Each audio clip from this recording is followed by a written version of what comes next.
रंगदारी पड़ जाई कहियो सुनाय जाना भारी। बुढ़ावा जवान तुसे गइल बारे हारी तोहरा ऊपर नजरिया के डाली। आन बान शान हल भर के वटान हो बुझल जिलावा जवार में चलत ओकर नाम हो। चढ़ल जवानी में करेलू रंगदारी पड़ जाई कहियो सुनाय जाना भारी।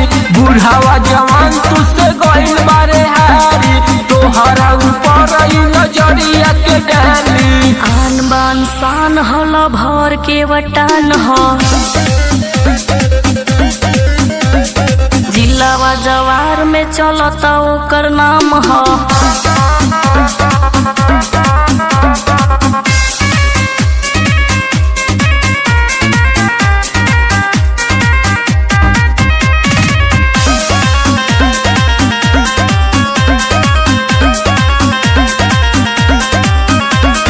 हई रंगदार का देखाई अब हो जिलावा जवार डरेला सब हो। पर जइब पाले तो सुधर जइब हुलियो से अपना बिगड़ जइब। आन बान शान हल भर के वटान हो जिलावा जवार में चलत ओकर नाम हो। चढ़ल जवानी में करेलू रंगदारी पड़ जाई कहियो सुनाय जाना भारी। बुढ़ावा जवान तुसे गइल बारे हारी तोहरा ऊपर नजरिया के डाली। आन बान शान हल भर के वटान हो। ए बाबू सुनो जिलावा जवार में चलत ओकर नाम हो।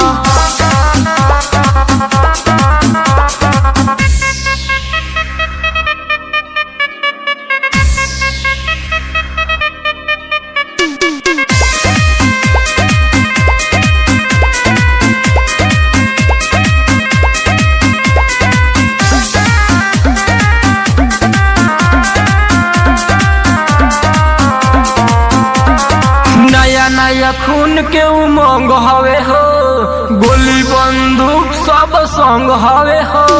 सुगरी ममित नियन शेर हवे हो रह कंट्रोल बड़ी टेढ़ हवे हो। आन बान शान हल भर के वटान हो जिलावा जवार में चलत ओकर नाम हो। चढ़ल जवानी में करेलू रंगदारी पड़ जाई कहियो सुनाय जाना भारी। बुढ़ावा जवान तुसे गइल बारे हारी तोहरा ऊपर नजरिया के डाली। आन बान शान हल भर के वटान हो बुझल जिलावा जवार में चलत ओकर नाम हो।